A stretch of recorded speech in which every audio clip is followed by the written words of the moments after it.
एक समय की बात है। एक छोटे से गांव में राजू नाम का लड़का रहता था।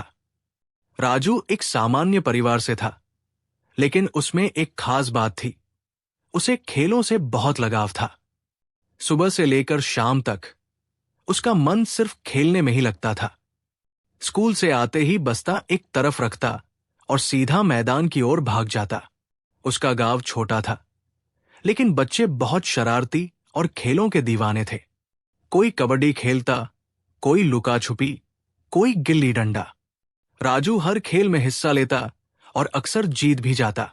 उसके पास टीवी या मोबाइल नहीं था, लेकिन जब गांव में एक दोस्त नया मोबाइल आया और उसमें गेम्स दिखाए, तो राजू की आंखें चमक उठीं।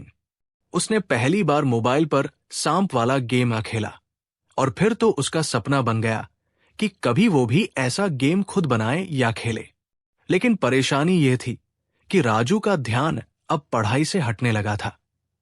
मां रोज डांटती, राजू, पढ़ाई नहीं करेगा तो जीवन में क्या करेगा? पर राजू के कानों पर जूं तक नहीं रेंगती। एक दिन स्कूल में परीक्षा के नंबर आए और राजू के बहुत कम अंक आए। उसे शर्मिंदगी महसूस हुई और दोस्तों ने भी चिढ़ाना शुरू कर दिया। उस दिन उसने एक फैसला लिया। वो खेल भी खेलेगा, लेकिन पढ़ाई में भी पीछे नहीं रहेगा। अब राजू ने टाइम टेबल बनाया। सुबह उठकर पढ़ाई करता, स्कूल ध्यान से जाता, घर आकर पहले होमवर्क करता और फिर शाम को मैदान में दोस्तों के साथ खेलता।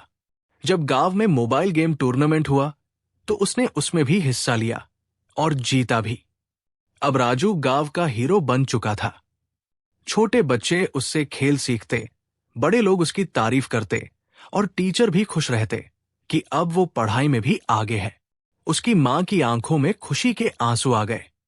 राजू ने सबको ये दिखाया कि अगर लगन हो और समय का सही उपयोग किया जाए, तो कोई सपना अधूरा नहीं रह सकता। सीख: राजू की कहानी हमें सिखाती है कि खेल जरूरी है, लेकिन पढ़ाई को नजरअंदाज नहीं किया जाना चाहिए। दोनों का संतुलन ही सफलता की कुंजी है।